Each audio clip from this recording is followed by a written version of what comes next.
Hello everybody. We have a game on our speedrun with the white pieces against Ziad Syed Balba, rated 1190, who plays maybe the worst move in the game on move 2, f6. We've seen this a few times in our speedruns. Out of all of our videos, maybe 3 times, a handful. And we take the knight. We know this. We sacrifice the knight because it's just strong. And his best move, I think, was queen e7 or something like that. I forget the analysis, but all I know is if he does take the knight, he loses. And with that knowledge, you can just win the game. Easy. Queen h5 check because he moved the f-pawn. This threatens various ideas. Crossbow. And because the light squares are weak, our light square bishop comes out with amazing effect. And he's going to get checkmated on the h4 square, which may look ridiculous to say now, but 7 moves from now, it won't look ridiculous. When he starts running his king here, and I give this check, and he runs his king here, and I give this check, and he runs his king here, and I go h4, and he starts panicking. So let's take back a pawn with check. So we sack the knight, we already have 2 pawns for it, and his king's running.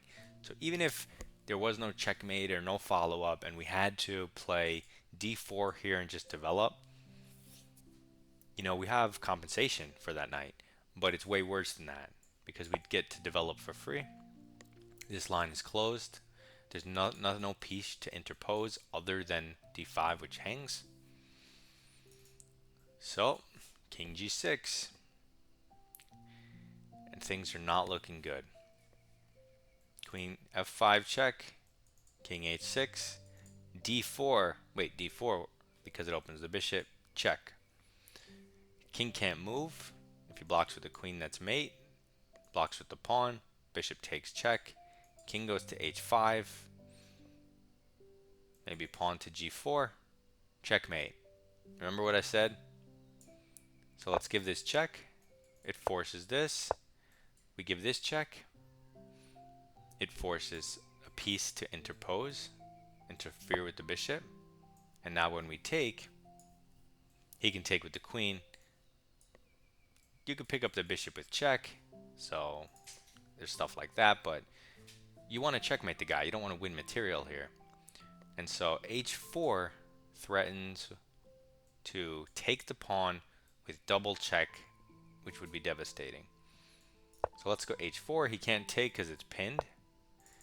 And now he blocks our light square bishop, but our light square bishop really just, we developed it to corral his king to the side of the board.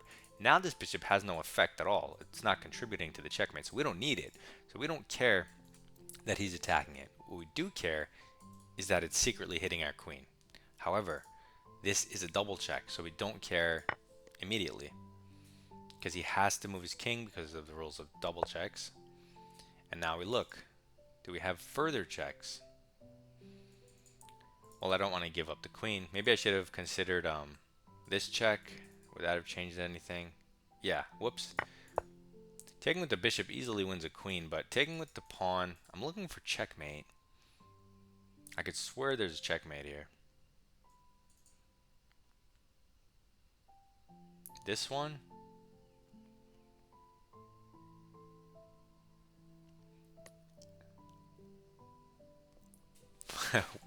Where's that checkmate? I could have sworn there's a checkmate somewhere. I mean, of course, you can just take stuff and lose your queen, but we don't want to do that. Check. I mean, he can sack pieces, but let's say he doesn't want to sack pieces, like knight out, right? Maybe he goes here, but then his rook's hanging, but I could check him. So I'm going to throw in this check. Maybe he goes here to try not to be checked. Probably. Otherwise, I just take this with check. So he'll probably go to g6. Oh, he sacks the knight. Okay, that makes sense. But this gives me other possibilities because when I take with check, the bishop coordinates with check. So everything, now you can see why f6 on move 2 is so terrible. Look at all the resources it provides your opponent. And at the end of the day, we took our knight back right now. We're up 3 pawns, or 2 pawns now, because he took one. And look at his king, and look at our center.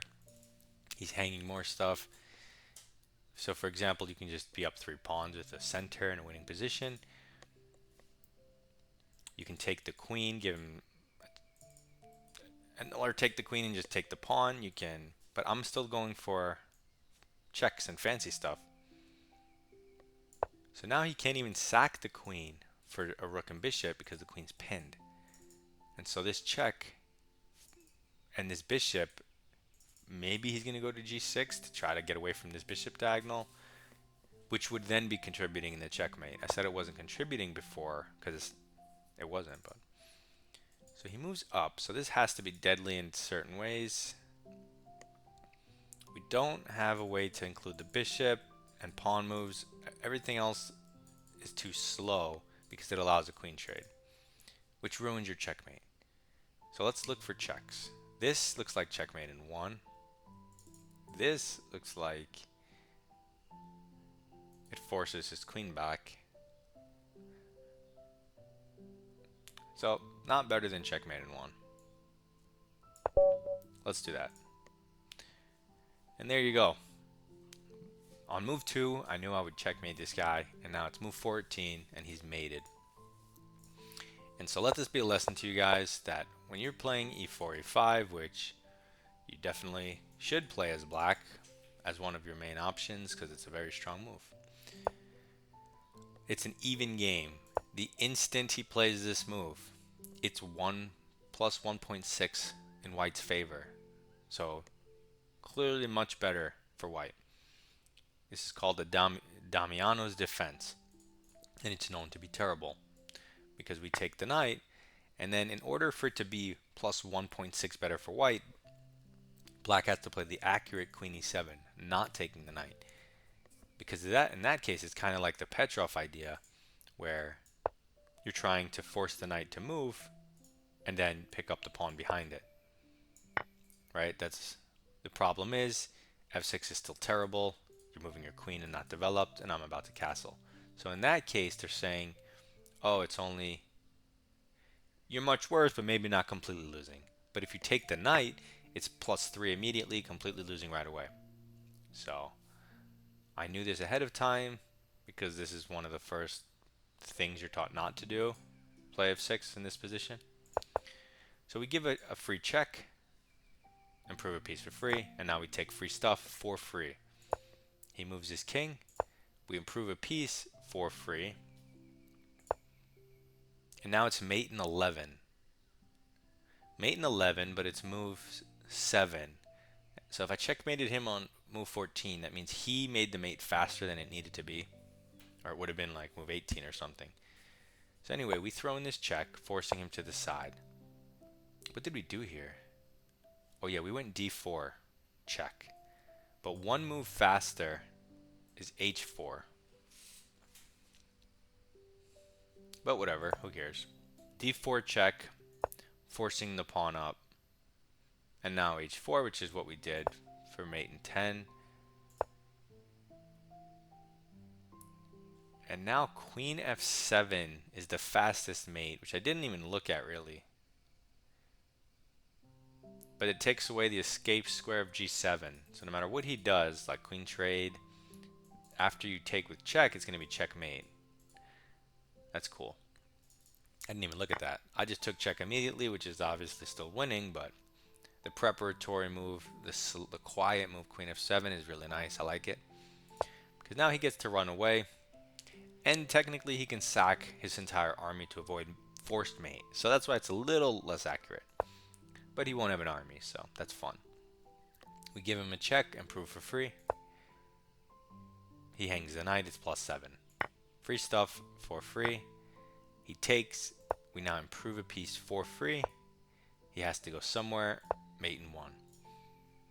Now if you went this way, of course we were just going to take with check, and then he either goes to g6 anyway, or the better, more sensible move is he interposes a piece.